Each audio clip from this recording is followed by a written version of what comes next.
Olá, querido irmão, querida irmã, este é o programa Tesouro da Igreja e eu, Luiz Carlos, juntamente com você, estamos aqui dando continuidade aos nossos estudos sobre o Catecismo da Igreja Católica.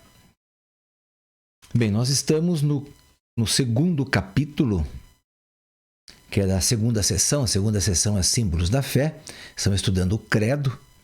Então, entramos hoje no segundo capítulo, ou melhor, já entramos no nosso último programa, né? Creio em Jesus Cristo, Filho único de Deus. A boa nova, Deus enviou o seu Filho. Então nós também estudamos aí o resumo do nosso penúltimo encontro, não é? O resumo sobre a morte, que o Senhor não nos abandonou ao poder da morte.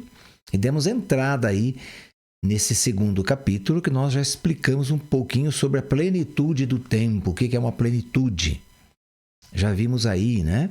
A palavra que é plerós em grego, que plenitude é quando atinge o seu ponto máximo. E atingiu o seu ponto máximo quando veio o Filho de Deus. Bem, isso nós já estudamos. Agora, vamos estudar o que vem a seguinte, no mesmo parágrafo ainda, isso aqui é o número 422, diz assim: quando porém chegou a plenitude do tempo, enviou Deus seu Filho, nascido de uma mulher, nascido sob a lei, para remir os que estavam sob a lei, a fim de que recebêssemos a adoção filial. Gálatas 4, de 4 a 5. Então está aqui a palavra de Deus, Gálatas 4, de 4 a 5. Mas, quando veio a plenitude dos tempos, Deus enviou o seu Filho, que nasceu de uma mulher, e nasceu submetido a uma lei, a fim de remir os que estavam sob a lei, para que recebêssemos a sua adoção. Bem, daí continua, né? A prova de que sois filhos é que Deus enviou aos vossos corações o Espírito do seu Filho, que clama Abba, Pai. Portanto, já não és escravo, mas filho. E se és filho, então também herdeiro por Deus. Bem, vamos aqui estudar um pouquinho sobre isso. Bem, a plenitude dos tempos, né? Já vimos aí alguns exemplos, mas podemos ver a plenitude do tempo aqui. De Deus, que é a vinda do Filho. Existe até uma parábola que o próprio Jesus conta, não é? Em que tem um senhor que era dono de umas terras e ele saiu para viajar e deixou então aí algumas pessoas da sua confiança encarregados daquela terra, de continuar governando aquela terra no lugar dele, tirando o lucro da terra, claro, evidente, toda plantação, ou seja, a criação, tem que dar lucro para o dono da terra, não é? Então deixou eles tomando conta. Muito bem, e Jesus mesmo vai narrando ali de que eles vão tomando conta daquilo ali como se fosse deles. E então esse senhor manda, ele fica sabendo, né, do ocorrido e manda uma pessoa ali para falar com eles, para se colocarem no lugar deles, não é? E eles vão, batem naquela pessoa, machucam aquela pessoa, expulsam aquela pessoa. Bem, daí ele envia outro também, depois de um tempo, também apanha também e é expulso. Bem, daí ele envia o filho dele, ele envia o próprio filho dele, né? Fala, bom, agora com meu filho eles terão respeito, não é verdade? Terão respeito, porque é meu filho, então é como se eu mesmo estivesse ali. Bem, o que eles fazem com o filho? Eles matam o filho. Bem, então, essa parábola tem muito a dizer com isso, com a plenitude do tempo, porque na plenitude do tempo o pai enviou o seu filho. O que Israel fez antes do pai enviar seu filho? O que o povo tão amado de Deus, o povo de Israel, o que ele fez? Bem, o povo de Israel traiu muitas vezes o próprio Deus, não seguindo nem a própria lei, ou criando leis ali que submetiam os outros a uns encargos pesados, onerosos, e que eles não queriam suportar aquilo, claro que não, mas eles faziam as leis para os outros. É mais ou menos como acontece em alguns governos no nosso mundo, né? Que as leis são feitas para o povo, mas os governantes mesmo estão ilesos de tudo isso. Eles não cumprem nada daquilo e tem inclusive uma proteção aí sobre eles, que se alguém vier para enfrentá-los, eles têm essa proteção. Então, isso existe em muitos países, infelizmente. No nosso também não é muito diferente disso. Então, eles se apropriam das coisas que não são deles, se apropriam da religiosidade, da religião, se apropriam do que Deus fundou como um povo de Deus, como religião, né? Deus criou, eles se apropriam disso tudo, vão criando leis e vão trazendo para si o benefício, não para o povo. Então, eles vão ficando ricos, cada vez mais ricos, os sumos sacerdotes, os sacerdotes da época, e aí juntamente com os fariseus, com os príncipes dos sacerdotes e etc. Vão tendo muita regalia e o povo aí, muitas vezes, passando fome. Bem, então, o que quer dizer isso tudo? Que Deus deixou, né, o Pai que escolheu esse povo de Israel, amou esse povo, mandou as leis de amor para eles. Eles não foram capazes de cumprir as leis de amor, não foram capazes. Aí foram inventando essas outras leis que eu estava dizendo para vocês, que também são pesadas, mas essas daí devem ser até mais fáceis de cumprir, porque são leis e costumes entre eles. São umas 618 leis que eles criaram. 618 leis. E muito bem. Então, diante disso tudo, o Pai começa a enviar os profetas, então. Porque Deus criou esse povo, fundou esse povo em Abraão e prometeu ajudar esse povo, estar com ele. É verdade, Deus fazia isso mesmo. O povo foi se rebelando contra Deus e Deus começou a enviar profetas. Eles matavam uns, expulsavam outros, igualzinho ao que Jesus conta ali, o que ele narra no seu evangelho. Mesma coisa. Claro que Jesus está falando deles, exatamente deles, não é? Então, assim que eles agiram. E o Pai foi enviando esses profetas. E eles sempre, uns ouviam, outros não, expulsavam, não queriam saber. Por quê? Porque a vida deles estava boa ali, tomando conta de tudo, não é? Sendo beneficiado com tudo aquilo, então, para que perder isso tudo? Não é verdade? Bem, aí o Pai fala, agora vou enviar meu filho, então, não é? Bem, o que fizeram com o filho dele? Os fariseus, os sacerdotes, sumos sacerdotes. O que fizeram? Mataram o filho.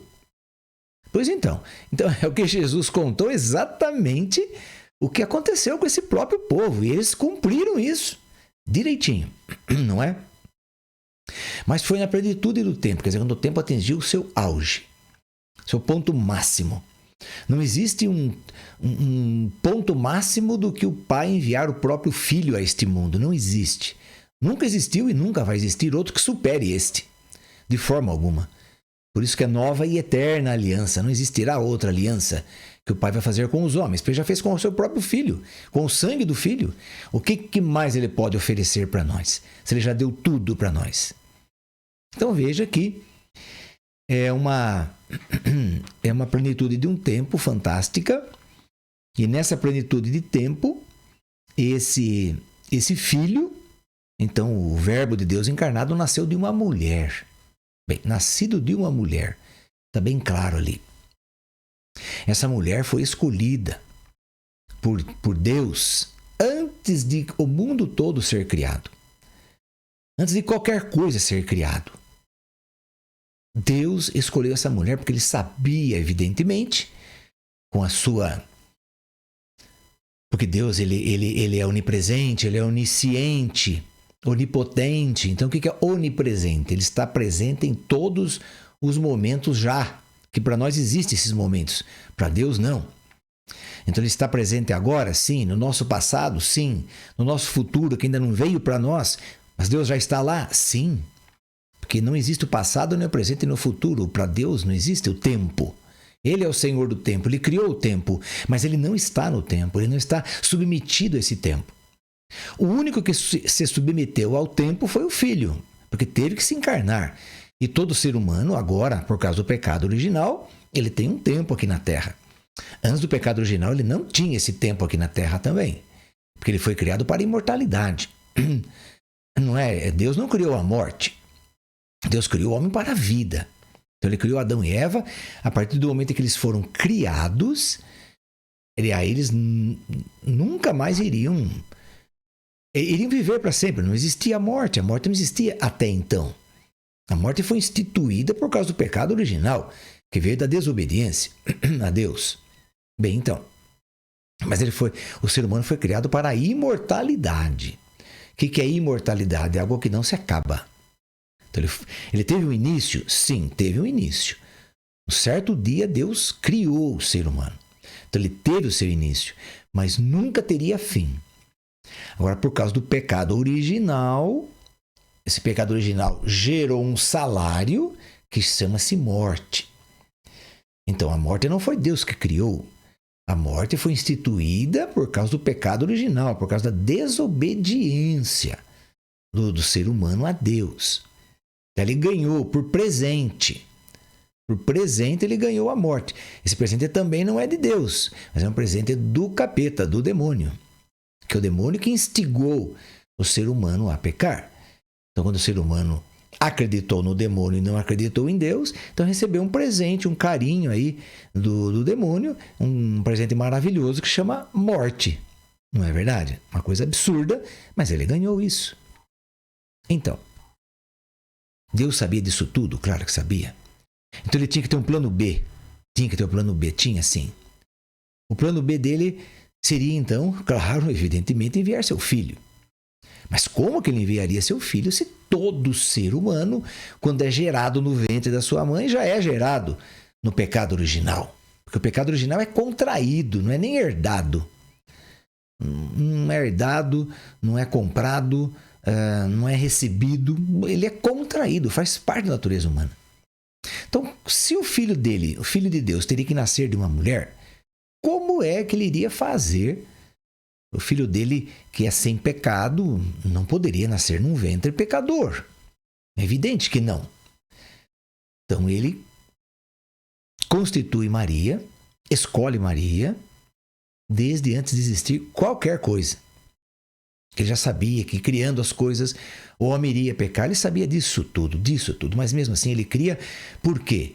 Porque o que ele faria depois do filho dele dar sua vida por todos nós, o que aconteceria depois com o ser humano seria algo muito melhor do que ele foi criado antes.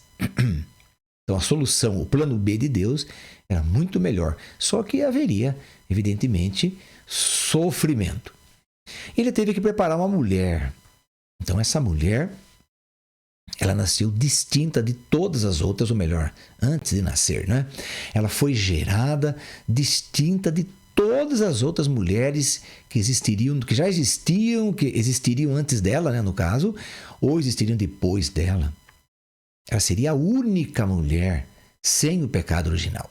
Então Deus escondeu e manteve esse segredo longe de Satanás. Satanás não sabia disso. Então manteve longe, é como se fosse um jogador que tem uma carta na manga, como nós dizemos, né? Ah, tem a carta na manga. Então, Deus tinha essa carta na manga, vamos dizer assim. Ele escolheu Maria, ele preparou Maria. Bom, como é que ele preparou Maria, Luiz Carlos? Bem, isso ninguém sabe. Nem o Papa sabe, nem um bispo sabe, nem um teólogo, nem um sacerdote, ninguém sabe.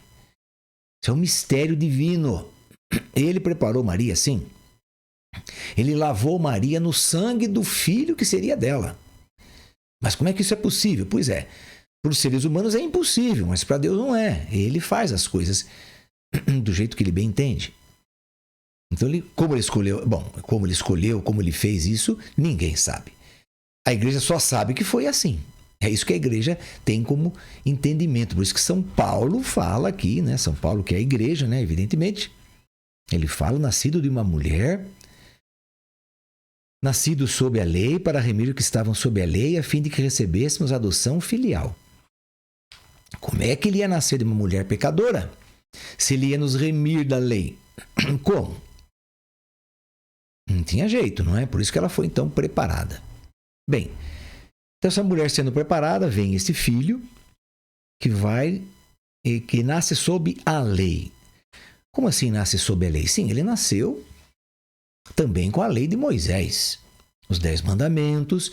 e mais os 608 mandamentos, né? Deus colocou 10, mas tem mais 608 aí que eles foram criando também, e muitos desses mandamentos eles foram colocando na boca de Moisés, como se Moisés tivesse dito. Mas não foi Moisés que disse, foram eles que foram acrescentando isso. Ok? Também acontece isso. Muita gente fala aí na paróquia, né? Na comunidade, porque você não pode fazer isso. Mas por que eu não posso? Porque o padre falou. Meu padre nem está sabendo disso, né? E as pessoas dizem que o padre falou. Então aí é assim também que acontece com o povo de Deus. Eles vão colocando, criando situações. Claro que Deus instruiu Moisés com várias situações. Instruiu sim. Mas todas essas outras aí, muitas outras foram sendo acrescentadas durante o passar do tempo. Bem, então o filho vem e nasce sob a lei. Sim, nasce sob a lei, isto é, ele tem que passar pelo batismo judaico. No caso, ele recebe no 8º dia, né? Ele recebe o batismo judeu, então. Também ele frequentava aí a sinagoga, frequentava o templo. Naquele tempo, quem era catequista, embora não participavam da sinagoga, não participavam do templo, as mulheres, né? Elas não participavam, mas elas eram as que passavam todo o Antigo Testamento, a lei, a Torá, para os seus filhos. Sim, é interessante isso. As mulheres não podiam frequentar o templo, mas quem catequizava os filhos eram as mulheres. Olha que interessante, né?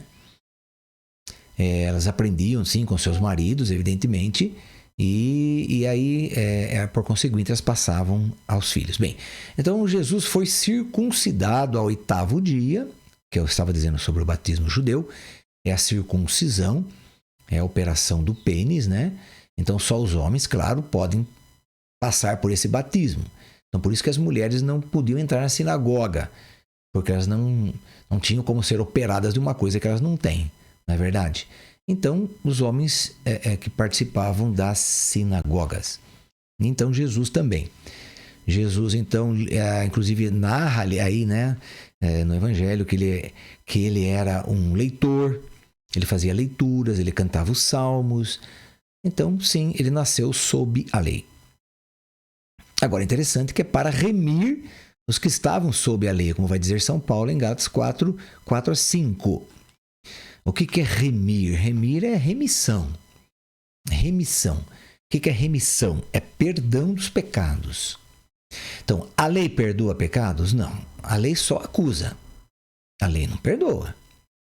Entende isso? Então, se nós estamos em uma lei, por exemplo, eu sou um motorista de ônibus, ou qualquer condutor, no nosso carro mesmo, estamos aí conduzindo nosso carro na rua, nas avenidas da nossa cidade. Bem, nós temos que obedecer todas as placas que estão nas ruas, todas as placas de trânsito.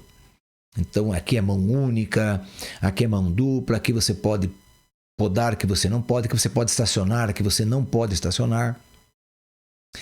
O semáforo, né? O vermelho, sinal vermelho eu paro, sinal amarelo eu tomo atenção e o verde eu posso seguir. Tenho que respeitar as faixas de pedestres. Então isso é lei do motorista. Agora, essa lei do motorista, ela me perdoa de alguma coisa? Não.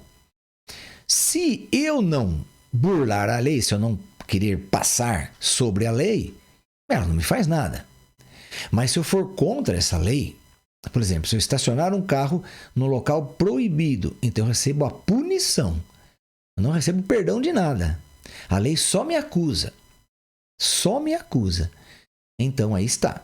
Eu recebo a punição. Estacionei no local proibido, sou multado. Assim como se eu estiver numa estrada, eu passar além do limite de velocidade, também serei multado. E assim sucessivamente. A lei que foi instituída por Moisés, ela também só punia. Ela não perdoava. Não tinha como perdoar os pecados dos seres humanos. Não tinha como. Por quê? Porque os pecados estão na alma. E as leis não penetram a alma da pessoa. Então, muitas vezes, no Antigo Testamento, nós vemos ali eles matarem animais e com o sangue eles aspergem sobre o povo aquele sangue. Então, as pessoas ficam todas sujas de sangue. Então, dizendo que os pecados estão perdoados. Bem, os pecados estão perdoados de um modo extrínseco, não intrínseco. De um modo por fora, não por dentro.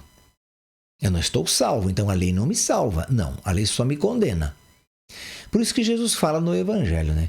Ah, você quer caminhar sob a lei? Então, você vai buscar a salvação pela lei.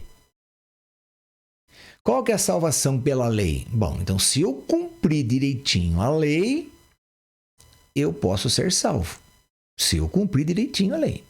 Se eu não desobedecer a lei. Porque se eu desobedecer, eu serei, então, multado. Eu serei, então, culpado. Ok. Agora, o que o Filho veio trazer para nós é uma remissão, um perdão dos pecados daqueles que estavam sob a lei e que, se tivessem infringido a lei, seriam perdoados. Seriam perdoados. Veja que a lei não perdoa, mas eles seriam perdoados. Mas como que seriam perdoados? Bem, porque o sangue dele, o sangue do Filho de Deus, que se encarnou, derramado na cruz, este sangue que é divino, divinizado, melhor dizendo, porque Deus não tem sangue, o ser humano que tem. Então, por isso que o sangue de Jesus é um sangue divinizado, porque ele morreu como homem e como Deus na cruz. É verdade, o nosso Deus morre na cruz. 90% dos católicos não sabem disso. Mas nosso Deus morre na cruz. Ele morre como Deus e como homem. Por isso que o sangue dele foi divinizado. Então se tornou diferente, porque ele é Deus. Bem, então esse sangue divinizado penetra a nossa alma. Porque Deus penetra a nossa alma pelo Espírito Santo que nos foi dado. Não é verdade? Então, se Deus penetra a nossa alma, é o único que pode penetrar a nossa alma é Deus. Não existe mais ninguém que possa penetrar a nossa alma. Então, se ele pode penetrar, então ele vem lavar a nossa alma dos nossos pecados. Aí sim. Aí a lei não tem mais poder sobre nós. Não tem mais poder, porque Jesus nos perdoou. É um pecado, é um perdão que ninguém pode tirar o valor dele. Ninguém pode suprimir o valor dele. Ninguém pode. Então esse é o sangue de Jesus que nos perdoa. Ele também nos compra, né? O sangue redentor, que é diferente, né? Redenção é uma coisa, remissão é outra. A redenção ele nos compra de Satanás. No batismo, o preço da troca, então ele faz uma compra, né? Na verdade é assim, no batismo que nós recebemos na Igreja Católica, lá na pia batismal, esse batismo, então, na verdade, é uma compra que Jesus está fazendo, né? Jesus chega até Satanás e fala, bom, hoje estou comprando a alma do Luiz Carlos, ok? Por isso que o padre tem que falar o nome da pessoa ali 3 vezes, né? É o que diz o Código de Direito Canônico, tem que falar 3 vezes. Tudo bem. Luiz Carlos, eu te batizo em nome do Pai, do Filho e do Espírito Santo. Nesse momento, Jesus me comprou de Satanás. Então, Satanás estava me vendendo. Jesus estava me comprando. Eu era a mercadoria. E qual era a moeda de troca? Como que Jesus ia pagar? Ia pagar o diabo? Com euro? Com dólar? Com iene? Com real? Como que ele ia pagar? Ele pagou com sangue. A preço de sangue. Então, o sangue de Jesus é moeda de troca. E ele me compra, então, no batismo. Isso chama-se redenção. Ele me comprou de Satanás. Satanás era meu dono. Então, quem não é batizado ainda tem como dono, proprietário, Satanás. Entende? Só no batismo que Jesus me compra de Satanás e passa a ser o meu dono, meu proprietário. E daí eu recebo um selo na minha alma. Um selo, uma marca que vem do Espírito Santo. Você sabe aquele selo, quando as pessoas, as pessoas que compram cavalo, boi, então aí eles pegam um ferro com a letra do nome inicial dele, por exemplo, se o nome é Luiz, né? Então um L. Então ele faz um ferro dali, põe lá na brasa, na fogueira, daí aquele ferro fica incandescente, ele vem e queima a pele do animal com a letra do dono dele. Quer dizer, esse boi, essa vaca, esse cavalo é do Luiz Carlos, porque está meu nome ali. Então, no nosso batismo, também o Espírito Santo vem com o fogo dele abrasador, com o fogo dele, sim, e ele coloca uma marca na nossa alma, que é o nome de Jesus Cristo. Ele grava, com o fogo dele, ele grava a marca de Jesus na nossa alma. Nós passamos a ser de Jesus. Nunca mais ninguém vai nos poder comprar, porque estamos marcados ali. A não ser que nós mesmos nos vendamos para outro, ou para Satanás de volta, né? Tem muita gente que se vende para Satanás de volta, porque quer ficar no pecado, não quer buscar santidade, não quer ser uma pessoa de oração, de fazer o bem, de amar os outros. Não, eu quero fazer o que eu quero. Eu quero viver o que eu quero. Se eu quero roubar, eu roubo. Se eu quero matar, eu mato. Se eu quero destruir, eu destruo. Então, volta para o demônio. Então, volta a ser propriedade demoníaca, não é? Claro, mas escolha de cada um de nós, não é?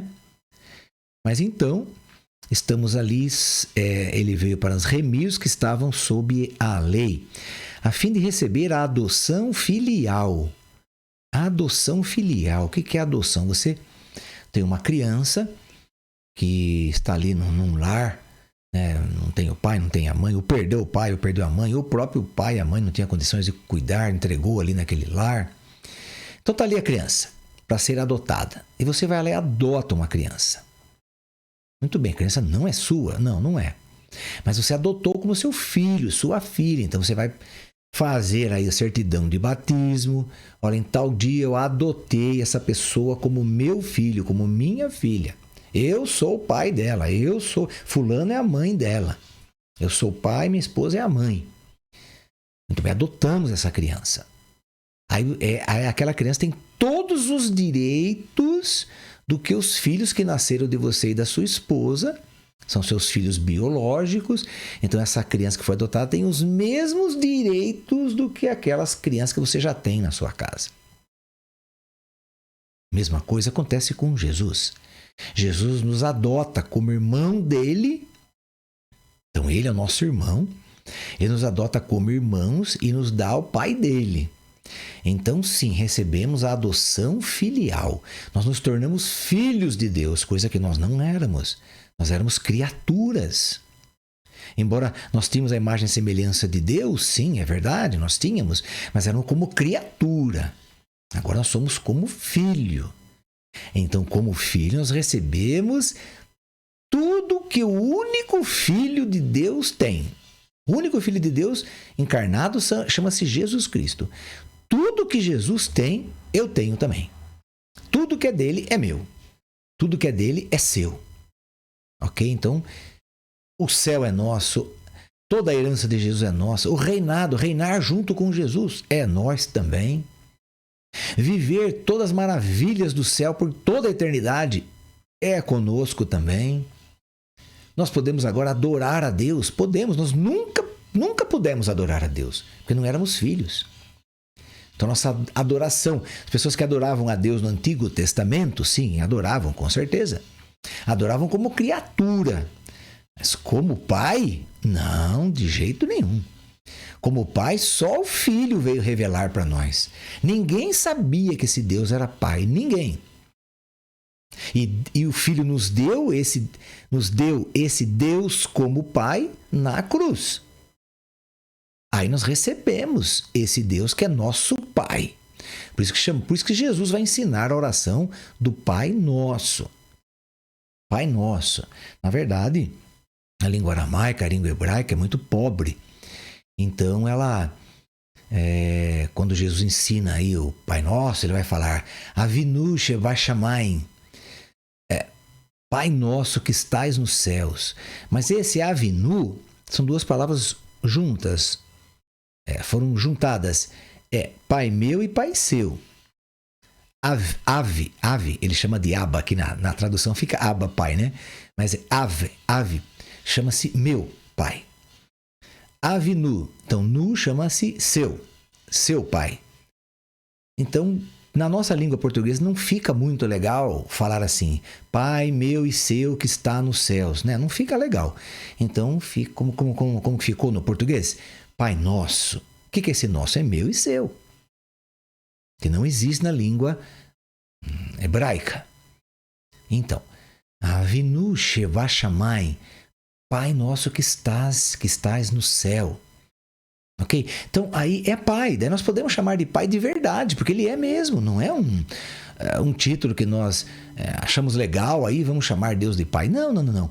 É algo que ele é de verdade, porque nós somos filhos de verdade. Nós não somos filhos ilegítimos, não somos filhos aí por amizade.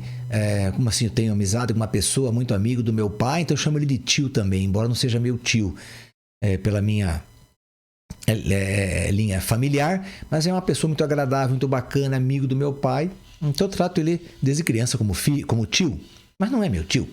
Então Deus não é Deus conforme assim estamos aqui falando, não, Deus é Deus como pai, porque ele é pai. Então, nesse sentido aí, querido irmão, querida irmã, nosso tempo aqui já terminou, não é verdade? Aí ele termina então, esse a fim de que recebêssemos adoção filial. Gálatas 4, de 4 a 5. Este é o evangelho de Jesus Cristo, Filho de Deus. Marcos 1:1. Deus visitou o seu povo, cumpriu as promessas feitas a Abraão e a sua descendência, né? Promessa que Deus fez lá, olhe, seu povo vai ser numeroso, o que vier de você, o que nascer de ti, suas gerações futuras serão numerosas, todos serão filhos de Abraão.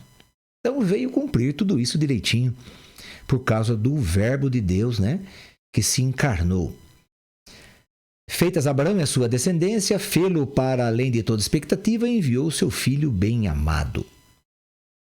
Ok? Então explicamos aí o 422, né, que eu fiquei de explicar hoje para vocês, o 422. E aí, a partir do nosso próximo programa, vamos entrar então no 423, que vai falar que cremos e confessamos que Jesus de Nazaré, nascido judeu de uma filha de Israel em Belém, no tempo do rei Herodes Magno, ele era carpinteiro, foi morto, crucificado, etc. Então isso nós vamos ver no nosso próximo programa, ok? Vamos pedir as bênçãos de Deus e que Nossa Senhora reze por nós, para que possamos ir abrindo o coração cada vez mais, para entendermos direitinho toda a teologia, todo o ensinamento da nossa Santíssima Igreja. Ave Maria, cheia de graça, o Senhor é convosco. Bendita sois vós entre as mulheres, e bendito é o fruto do vosso ventre, Jesus. Santa Maria, Mãe de Deus, rogai por nós, pecadores, agora e na hora de nossa morte. Amém. Que o Senhor nos abençoe em nome do Pai, do Filho e do Espírito Santo. Amém. E até o nosso próximo programa, se Deus quiser.